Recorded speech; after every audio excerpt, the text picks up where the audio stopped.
Pemirsa, tenaga honorer di lingkungan instansi pemerintahan, baik pusat maupun pemerintah daerah terhitung November 2023 akan dihapus pemerintah pusat.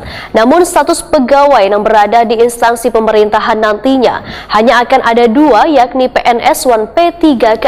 Status pegawai non-ASN atau tenaga honorer bisa berubah menjadi P3K jika memenuhi persyaratan.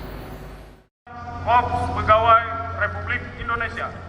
Tenaga honorer di lingkungan instansi pemerintah baik pusat maupun pemerintah daerah terhitung November 2023 akan dihapus pemerintah pusat. Namun kabar terakhir Menteri Pendayagunaan Aparatur Negara Wan Reformasi Birokrasi Cahyokumolo memadahkan status pegawai yang bekerja di instansi pemerintah nantinya hanya akan ada dua, yakni PNS 1 P3K. Status pegawai non-ASN atau tenaga honorer bisa berubah menjadi P3K jika memenuhi persyaratan. Bahkan pegawai non-ASN berkesempatan pula mengikuti seleksi CPNS 1 P3K.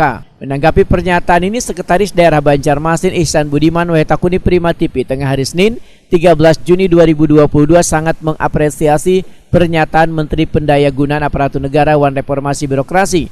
Menurut Ihsan Budiman, penghapusan tenaga honorer ini merupakan permasalahan dilematis yang dihadapi oleh seluruh pemerintah daerah hingga menjadi permasalahan nasional. Dikarenakan tenaga honorer masih sangat dibutuhkan, sehingga bila nantinya pemerintah bisa merubah tenaga honorer menjadi P3K atau CPNS, patut diapresiasi wan didukung. Namun Ihsan Budiman mengingatkan jangan sampai penerimaan P3K atau CPNS terbuka untuk umum karena kadang menyelesaikan masalah bagi tenaga honorer. Kondisi yang saat ini memang masih diperlukan di beberapa bidang. Nah, kita pun juga dengan jumlah sebanyak 5.600. Kita memerlukan di beberapa sektor, di beberapa bidang yang memang masih membutuhkan tenaga honor itu. Nah, kalau memang ternyata memang ada kebijakan yang disampaikan Bapak tadi mengenai P3K perubahan, saya sangat mendukung. Berarti kita memikirkan hal tersebut. Tetapi memang harus kita pikirkan apakah nanti itu murni semua tenaga honor yang dialihkan. Jangan sampai nanti itu P3K tapi yang dari umum juga bisa masuk. Ini sementara itu kan tidak menyelesaikan sebuah permasalahan. Permasalahan kita harusnya menyelesaikan 5.600 itu semua dipindahkan. Misalkan idealnya seperti itu ya. Tidak ada tambahan lagi. Artinya kada ketinggalan. Iya, harusnya seperti itu. Mudah-mudahan kita tunggu saja ya, karena sekali lagi ini permasalahan nasional.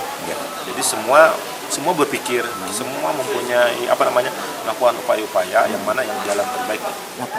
Ihsan Budiman menambahkan jumlah tenaga honorer di pemerintah Kota Banjarmasin sebanyak 5.600 orang. Pemerintah kota sangat memerlukan tenaga honorer tersebut. Permasalahan ini pun sudah disampaikan melalui Badan Kepegawaian Daerah kepada pemerintah pusat, khususnya pada Menpan RB Badan Kepegawaian Negara.